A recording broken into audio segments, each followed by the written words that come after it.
Thank you very much. Thank you all for coming, and thank you, Seema, for that introduction, and His Worshipful the Mayor of Goole for his introduction this morning. And it's great to be here in this building, which was called the Institute of Electrical Engineers, which I have a special relationship with, because my dad, who started life as an engineering apprentice in West London, ended up as a member of this institution, and some of his papers are up there somewhere in those libraries. I also want to say thank you to Seema, particularly for what she said about the need for bringing cohesion to our society, and the number of people that have told me and her, and indeed many other colleagues, just how frightened they are over the past couple of days, and some of the appalling comments that have been made in some places. We have to bring people together. The vote on Thursday to leave the European Union is an historic decision. This country has been a member for 43 years. Half the people of this country cannot remember ever not being part of the European Union. We're now in a world, and now there will be at least 2 years of discussions and negotiations before we're no longer members. We have to make sure that those negotiations deliver the protections this country needs: working rights, environment, human rights. We cannot let the Tories run riot over our hard-fought environmental protection regulations. I've no doubt that given the chance they would replace all our environmental safeguards with a Tory polluters charter. We're not going to let them do that, because we value our environment, because we value clean air, and because we recognise that if you pour polluted water into this river out here, it ends up in the Netherlands. If they pour polluted water in the Rhine, it ends up here. You can't do it alone. As if all that isn't enough, yesterday the Prime Minister resigned as well. So it's been a pretty remarkable couple of days by any reckoning. When I was elected leader of the Labour Party 9 months ago, it was, first of all, on the basis of opposition to the economic strategy of austerity, the cuts that are taking place and the rolling back of the role of the state in public services. Secondly, it was in support of a more democratic, open politics, greater participation, greater democracy, and everyone having a say in how policy is made. And thirdly, for an international policy based on human rights and based on peace and based on political solutions rather than military solutions to conflicts. Outside the European Union, we will now need to forge new international relations and allies.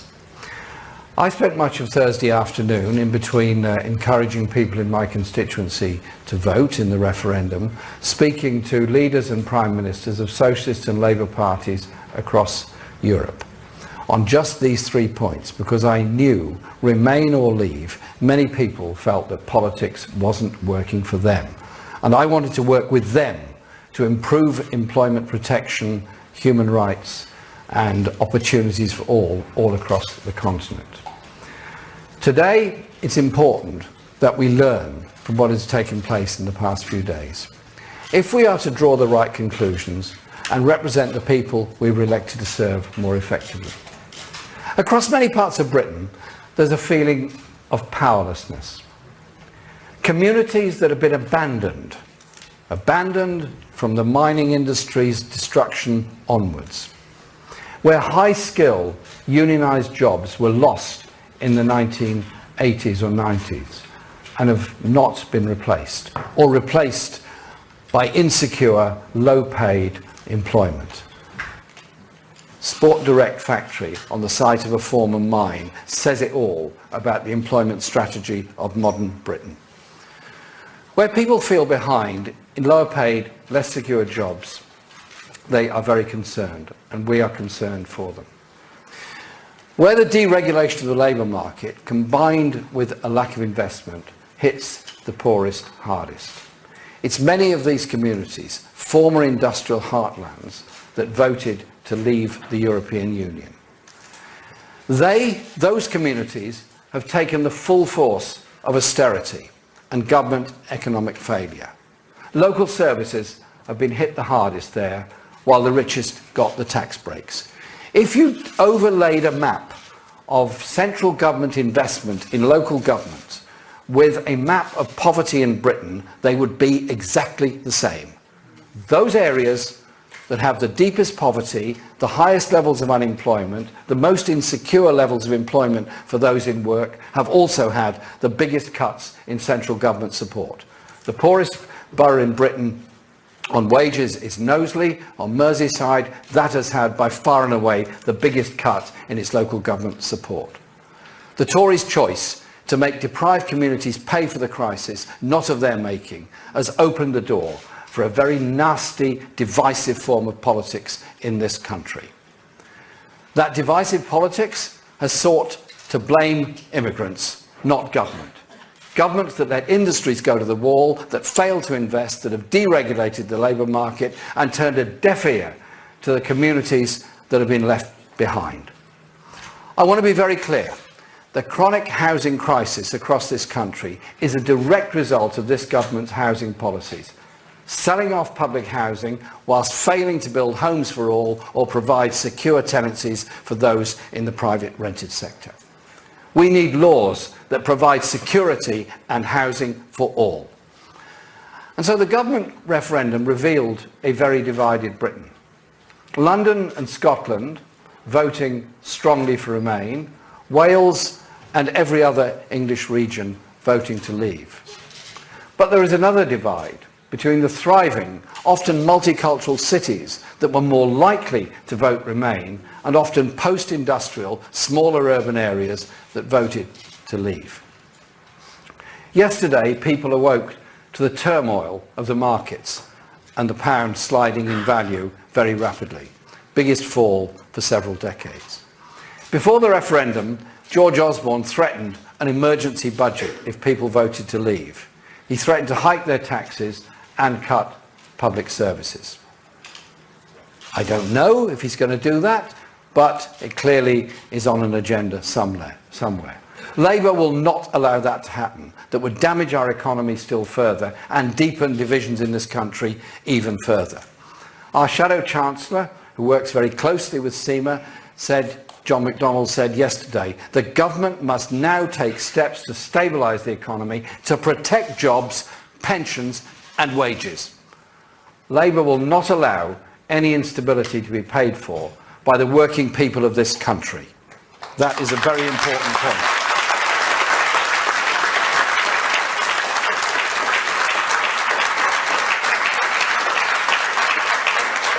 We can't duck the issue of immigration. It clearly was a factor. Instead, we need to start an honest and rational debate.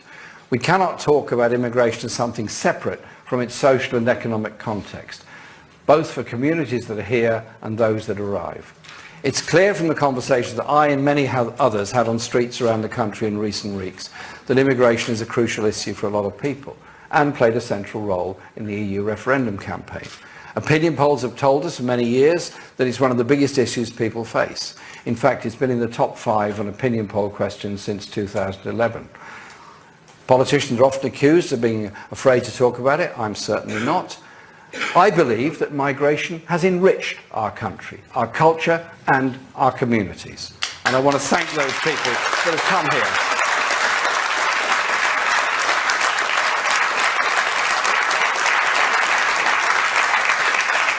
And worked so hard in our health service and many other very important caring, science and transport industries.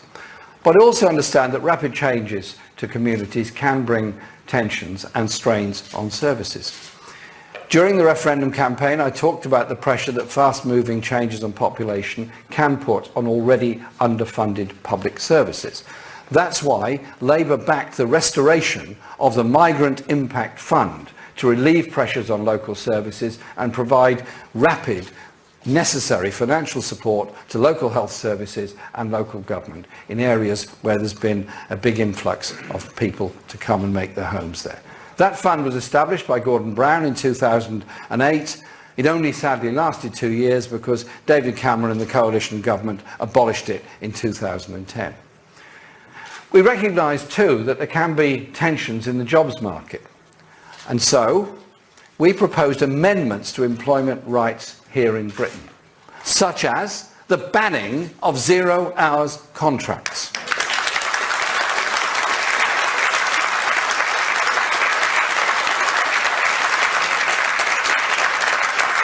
Eighteen countries across Europe have banned 0 hours contracts. Even in the twilight days of our membership of the European Union, we could at least do that and ban 0 hours contracts here. There is also the Posting of Workers Directive, which has a loophole in it, which has been exploited by companies. What they do is pick up a workforce from a lower paying economy in Eastern Europe, move them lock, stock and barrel to this country, undercutting local agreements, undercutting local wages, giving those workers very poor pay and very poor conditions, thus creating a tension locally, thus damaging local employment conditions and local agreements, and sometimes industry-wide agreements. And of course, who benefits from that? The company that's brought them over here, the grotesque profits that are made on the back of that grotesque level of exploitation. Let's call it out for what it is: exploitation of people who are desperate to work. Instead, control that and invest in jobs and services.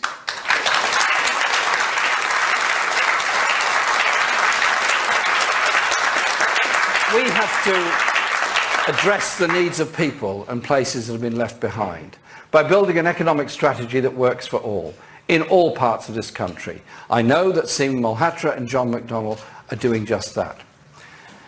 And we have to move beyond the irresponsible debate that we sometimes have that makes people afraid, or that accuses people of being Little Englanders or racists just because they raise the issue. It is clear that the vote on Thursday, and from people across Britain, that there has been a backlash against the free movement of people across the 28 nations in Europe. But there was no single offer from the Leave side, and some of them wanted to leave but keep the single market and free movement, others did not. In fact, there was no manifesto of what a post-referendum UK Britain would look like on any of these important policy areas. Our policies on trade, economy and migration will have to change in light of the referendum vote. But that cannot be left to the likes of Johnson, Farage and Gove. Labour will fight to ensure that our agenda is at the heart of the negotiations over withdrawal from the European Union that lie ahead, including the freedom to shape our economy to work for all, maintain social and employment protections that benefit all, and that whoever leads the government is intensely held to account, to democratic account throughout the whole process. The whole country's got to come together in the wake of what has been a very divisive referendum campaign. Discuss the consequences calmly and rationally, and I want Labour to lead that debate. We will be discussing migration. Andy Burnham is dealing with that, and our Shadow Immigration Minister, Keir Starmer, is travelling around the country collecting evidence and will produce a report on that. But we need to talk about much, much more.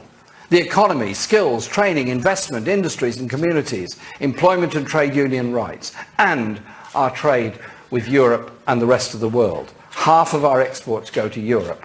We have to have an economic relationship with Europe, and we have to negotiate that very, very fast. Our country must play a positive role in the international community. I explained at the beginning that one of the pillars that I stood on for leadership of the Labour Party was about human rights and international relations. We are signed up to the European Convention on Human Rights. We are bound by the decisions of the European Court of Human Rights. We are obviously signed up to the Universal Declaration of Human Rights of the United Nations. There are many who would want to leave the European Convention, end our relationship with the European Court of Human Rights, and fail to realise that our human rights, in part, are dependent on that convention, that court, and the Human Rights Act that a Labour government passed in 1998, and I was very proud to support that government in passing that piece of legislation. We will not allow this government to ride roughshod over the protections of every person living in this country has from the European Convention. We will maintain our moral authority to criticise countries that destroy and damage human rights because we accept the international conventions ourselves.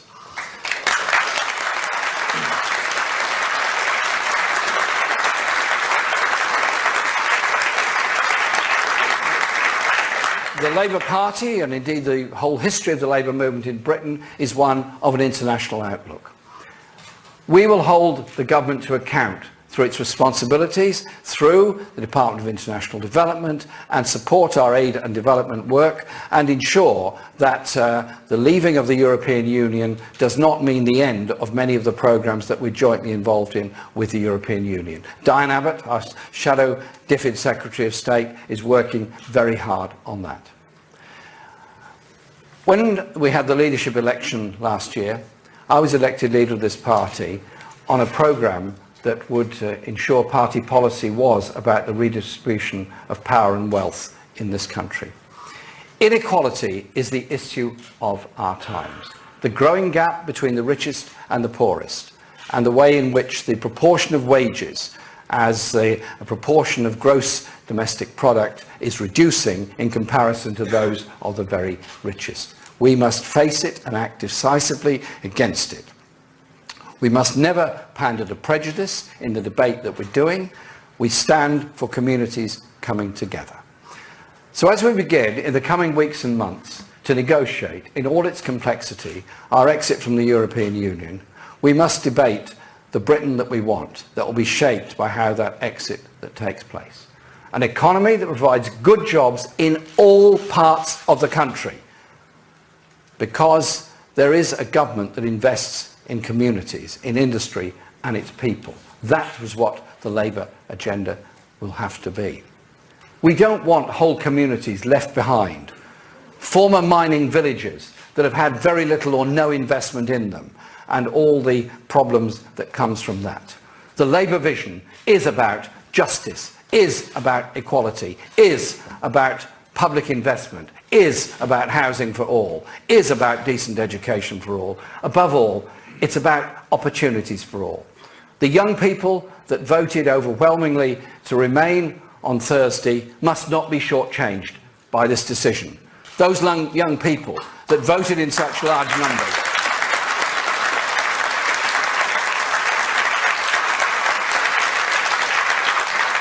must know that their future is at the heart of everything we do.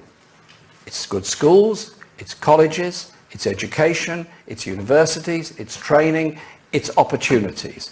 It's opportunities to be able to share in wealth rather than being told by successive generations, your generation is going to be worse off than ours and the one after that is going to be even worse off. Surely it's our duty as a Labour Party and a Labour movement to inspire those young people to take part in politics, to take part in developing ideas and policies, to take part in building a world of decency and human rights, and building a country of equality and opportunity for all, not just for the favoured few. Thank you very much.